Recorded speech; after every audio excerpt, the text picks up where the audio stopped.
اللهم صل على سيدنا ومولانا محمد وعلى سيدنا علي وسيدتنا فاطمة وسيدتنا زينب وسيدنا حسن وسيدنا حسين. اعوذ باللہ من الشیطان الرجیم. بسم اللہ الرحمن الرحیم. الحمد للہ رب العالمین والصلاة والسلام علی اشرف الانبیاء والمرسلین واہل بیتہ الطیبین الطاہرین المعصومین. اما بعد. سورہ آل-e-imran آیت نمبر 101 سے 108، 101 سے 108. پروردگار عالم پہلی آیت جو صفحے پر ہمیں نظر آتی ہے اس میں حیرت کا اظہار کرتا ہے، یعنی یہ اظہار حیرت گویا اس بات کی دلیل ہے کہ ایسا نہیں ہونا چاہیے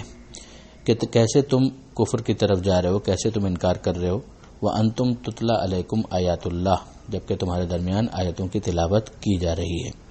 وَفِيكُمْ رَسُولُهُ، اور اللہ کا رسول بھی تمہارے درمیان موجود ہے. اب اس کے بعد اگر تم کفر اختیار کرو تو یہ کتنی حیرت کی بات ہے. وَمَن يَعْتَصِم بِاللَّهِ فَقَدْ هُدِيَ إِلَى صِرَاطٍ مُسْتَقِيمٍ، اور جو اللہ سے وابستہ ہو جائے تو سمجھو کہ وہ صراط مستقیم کی طرف ہدایت پا گیا، اس کی ہدایت کر دی گئی. یہ وہی جو انسان کا فطری معاملہ کہ جس میں وہ سیدھی راہ کے اوپر اور صراط مستقیم پر رہنا چاہتا ہے، حاصل کرنا چاہتا ہے اور پھر اس کو مینٹین کرنا چاہتا ہے، جس کے لیے پروردگار کی طرف سے کتاب نازل ہوئی، جس کے لیے خدا نے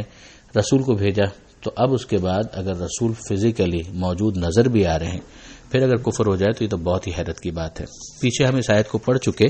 کہ جس میں پروردگار عالم نے کہا تھا کہ اے ایمان لانے والوں، اگر تم لوگ اہل کتاب کے گروہ کی اتباع کرو گے، اطاعت کرو گے تو وہ تمہیں ایمان کے بعد کفر کی طرف لے جائیں گے. اب یہاں پر یہ سمجھایا جا رہا ہے کہ رسول تمہارے درمیان موجود ہیں تو تمہیں اہل کتاب کے کسی اہل علم بزوم خود ان کی طرف جانے کی ضرورت نہیں ہے. اب اس کے بعد اسی کو آگے پروردگار عالم نے مزید سمجھایا کہ اے ایمان لانے والوں، اللہ کا تقوی اختیار کرو جو تقوی کا حق ہے، اور دیکھو مرتے دم تک مسلمان رہنا، یعنی انتقال آخری سانس جو تمہاری ہو رہا ہے اس وقت تک تمہیں اسلام پر اور ایمان پر باقی رہنا ہے. اب یہ اس زمانے کے اندر جب خطاب کیا جا رہا ہے تو پھر ٹھنڈے دل سے سوچنے کی ضرورت ہے کہ پیغمبر اکرم صلی اللہ علیہ وآلہ وسلم کے ارد گرد جو مسلمان تھے یہ ظاہر ہے کہ وہی ہیں کہ جن کو اصطلاح کے اندر صحابہ کرام کہا جاتا ہے. اور پھر اس کے بعد اس انداز سے ان کو سمجھایا جا رہا ہے کہ صرف اس وقت کے اسلام کا اظہار کافی نہیں ہے، بلکہ مرتے دم تک تمہیں اسلام اور ایمان کے اوپر باقی رہنا ہے. پھر اس کے بعد مزید سمجھایا جا رہا ہے کہ دیکھو یہ بہت مشہور آیت ہے کہ اللہ کی رسی کو مضبوطی سے تھام لو، سب کے سب، اور آپس میں فرقہ فرقہ مت ہو، اور یاد کرو اللہ کی نعمت کو جو تم پر اس نے نازل فرمائی کہ جب تم ایک دوسرے کے دشمن تھے اور اس نے تمہارے دلوں کو جوڑ دیا، اس میں محبت پیدا کر دی اور تم بھائی بھائی بن گئے، جبکہ تم اس سے پہلے جہنم کے آگ کے گڑھے کے پاس بالکل گرنے والے تھے اور اس وہاں سے خدا نے تمہیں نکال لیا. اللہ اسی طرح سے اپنی آیتیں تمہارے لیے واضح کرتا ہے تاکہ تم ہدایت پا جاؤ. اب یہ سیکوینس بہت عمدہ اور زبردست اور سمجھ میں آنے والا ہے کہ تمہاری حالت یہ تھی، پروردگار عالم نے تمہیں اس سے باہر نکالا. سبب کیا ہوا کہ اللہ کی طرف سے تمہارے اوپر آیتوں کی تلاوت ہو رہی ہے، تمہارے درمیان رسول موجود ہے، تم سے تقاضا اس بات کا ہے کہ تم مرتے دم تک اسلام پر باقی رہو گے. اب یہاں پر جب پروردگار عالم نے اللہ کی رسی کا حوالہ دے دیا تو اس کا مطلب یہ ہے کہ اللہ کے رسول اگر اس دنیا میں نہ بھی رہیں، ظاہری طور پر پردہ فرما جائیں، تو اس کے باوجود وہ رسی موجود رہے گی اور اس رسی سے وابستہ ہونا ذمہ داری قرار پائے گی. اس کے بعد پھر ہمیں وہ حدیث ثقلین پھر بہت زیادہ رہنمائی کرتی ہے کہ جہاں پر پیغمبر اکرم فرماتے ہیں کہ انی تارکن فیکم الثقلین، میں تمہارے درمیان دو چیزیں چھوڑ کر جا رہا ہوں، بھاری چیزیں. ایک اللہ کی کتاب اللہ ہے، و عطرتی اہل بیتی، اور میری عطرت میرے اہل بیت. جب تک تم ان دونوں سے وابستہ رہو گے ہرگز ہرگز گمراہ نہ ہوں گے، اور ان دونوں میں کبھی جدائی نہیں ہونے والی یہاں تک کہ یہ میرے پاس حوض کوثر پر پہنچ جائیں. اس سے ہمیں بہت خوب مدد ملتی ہے کہ وہ زمانے میں جو مسلمان تھے وہ تو پہلے مخاطب تھے کہ ان سے یہ کہا جا رہا ہے کہ اللہ کی رسی کو تھام لو، تو اب وہ اللہ کی رسی کے بارے میں ظاہر ہے کہ انہیں پیغمبر اکرم سے سوال کرنا چاہیے، اور پیغمبر اکرم بار بار حدیث ثقلین کے ذریعے سے انہیں متوجہ کر رہے تھے. اگلی آیت بھی اگر آپ دیکھیں تو ایک گروہ کا ذکر آتا ہے کہ تمہارے درمیان ایک ایسا گروہ لازماً ہونا چاہیے کہ جو خیر کی طرف دعوت دینے والا ہو، امر بالمعروف کرنے والا ہو یعنی نیکی کا حکم دینے والا ہو، اور برائی سے روکنے والا ہو، اور یہی لوگ کامیاب ہیں۔ اب تم میں سے ایک گروہ، اس بات کے کہنے کے بعد کہ ایک اللہ کی رسی ہے، تو اس کا مطلب یہ ہے کہ ایک گروہ ایسا نمایاں ہوگا کہ جسے بار بار سامنے پیش کیا جائے گا، یہ وہی اہل بیت کا گروہ ہے۔ پھر اس کے بعد جو ان کی معاونت کرنے والے ہیں، مدد کرنے والے ہیں، وہ ظاہر ہے کہ سپلیمنٹری اس کا حصہ بنیں گے۔ اور پھر واپس یہ بھی سمجھایا جا رہا ہے کہ دیکھو تم ان لوگوں کے جتہاں نہ ہو جاؤ، تفرقو، جنہوں نے فرقہ فرقہ ہو کر اپنے آپ کو الگ الگ کر لیا، واختلفوا من بعد ما جاءہم البینات، اور انہوں نے اختلاف کیا بعد اس کے کہ ان کے سامنے بینات، روشن واضح دلائل پیش کر دیے گئے، ان کے لیے پھر عذاب عظیم ہے۔ ایک مرتبہ پھر ہمیں یہ بات سمجھ میں آتی ہے کہ خطاب تو مسلسل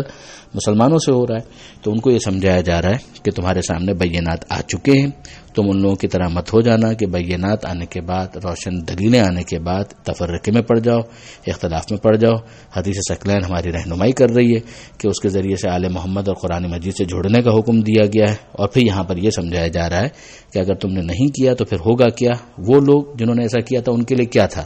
ان کے لیے بھی دردناک عذاب تھا۔ یہود نے ایسا ہی کیا، اہل کتاب نے ایسا ہی کیا، تم ایسے مت ہو جانا۔ پھر اس کے بعد سمجھایا جا رہا ہے کہ وہ دن قیامت کا کہ جس میں کچھ چہرے روشن ہوں گے، نورانی ہوں گے، سفید ہوں گے، اور کچھ وہ ہوں گے جو سیاہ ہوں گے۔ جن کے چہرے سیاہ ہوں گے ان سے کہا جائے گا اکفرتم بعد ایمانکم، کہ ایمان کے بعد تم لوگ کفر اختیار کرنے لگے، کافر ہو گئے۔ اب پیچھے ہم پڑھ چکے ہیں اس بات کو کہ پروردگار عالم نے یہ کہا کہ مرتے دم تک مسلمان رہنا، لہذا میں سمجھ میں آتا ہے کہ کچھ افراد وہ ہو سکتے ہیں کہ جو اسلام کے بعد، ایمان کے بعد خدا نخواستہ مگر بہرحال کفر کی طرف پلٹ جائیں۔ پھر جو سیدھے کے اندر حدیث حوض موجود ہے وہ بھی قابل مطالعہ ہے۔ پھر یہاں پر پروردگار عالم فرماتا ہے کہ ان سے یہ کہا جائے گا کہ تم اکفرتم، کہ کیا تم لوگوں نے کفر اختیار کیا ایمان کے بعد، فذوقوا العذاب بما کنتم تکفرون، تو اب عذاب کا مزہ چکھو اس کفر کی وجہ سے جو تم نے کیا تھا۔ اب ایک جو سائملٹینیس کانٹراسٹ ہے کہ وہ کہ جن کے چہرے سفید ہوں گے، نورانی ہوں گے، روشن ہوں گے، ان سے یہ کہا جائے گا ففی رحمت اللہ، وہ رحمت خدا میں ہوں گے، یعنی کہا نہیں جائے گا وہ رحمت خدا میں ہوں گے، اور وہ اس کے اندر ہمیشہ ہمیشہ رہیں گے۔ وہ آیتیں ہیں اللہ کی جن کو ہم تمہارے سامنے پڑھ رہے ہیں حق کے ساتھ، اور اللہ کبھی بھی ظلم نہیں چاہتا، ایک دو فرد کی بات نہیں ہے، عالمین میں سے کسی کے لیے بھی پروردگار عالم ظلم نہیں چاہتا، ظلم کا ارادہ بھی نہیں کرتا۔ یہ پروردگار عالم کے عادل ہونے کی اور عدل کی صفت سے متصف ہونے کی ایک بہت ہی بڑی دلیل بن جاتی ہے کہ جب وہ ظالم نہیں ہے تو پھر وہ کیا ہے؟ وہ عادل ہے، اور یہ عدالت اس کی ذاتی صفت ہے، وہ کہیں سے اس نے کسب نہیں کی، یہ بندوں کی صفت ہے کہ وہ صفتوں کو حاصل کرتے ہیں، خدا کی صفت عین ذات ہوا کرتی ہے۔ یہ جو یہاں پر اس پورے صفحے پر، یعنی یہ آیت تو یہاں پر مکمل ہو گئی، آیت نمبر 108 پر آخری بات کہ جو پیچھے جو بات بیان کی گئی کہ تمہاری حالت یہ تھی کہ تم لوگ ایک دوسرے کے دشمن تھے اور جہنم کے کنارے پر تھے، بالکل گڑھے میں گرنے والے تھے۔ اس کو اگر تفصیل کے ساتھ پڑھنا ہو تو اس کو پڑھا جا سکتا ہے جناب حضرت جعفر طیار کے اس خطبے میں کہ جو انہوں نے نجاشی کے دربار میں بطور نمائندہ مسلمانوں کے انہوں نے وہاں پر پڑھا تھا کہ ہماری یہ حالت تھی، یعنی مسلمانوں کی یہ کیفیت تھی، اور اس کے بعد پیغمبر اکرم صلی اللہ علیہ وآلہ وسلم کے آنے کی وجہ سے یہ تبدیلی آئی۔ اور خطبہ جناب فاطمہ زہرا سلام اللہ علیہا جو فدق کے عنوان سے انہوں نے دربار کے اندر دیا تھا، اس میں بھی انہوں نے اس حالت کی طرف متوجہ کیا کہ کیا حالت تھی، اور پیغمبر اکرم صلی اللہ علیہ وآلہ وسلم کی بعثت کی وجہ سے مسلمانوں کے اندر کیا تہذیبی اور ثقافتی تبدیلیاں آئیں اور کس طریقے سے ان کو ترقی حاصل ہوئی، اس کے بارے میں وہاں پر گفتگو موجود ہے۔ پروردگار عالم سے دعا ہے قرآن مجید سمجھنے اور اس پر عمل کرنے کی توفیق عطا فرما، اور وارث قرآن امام زمانہ کے ظہور میں تعجیل فرما۔ وآخر دعوانا ان الحمد للہ رب العالمین، والسلام علیکم ورحمۃ اللہ وبرکاتہ۔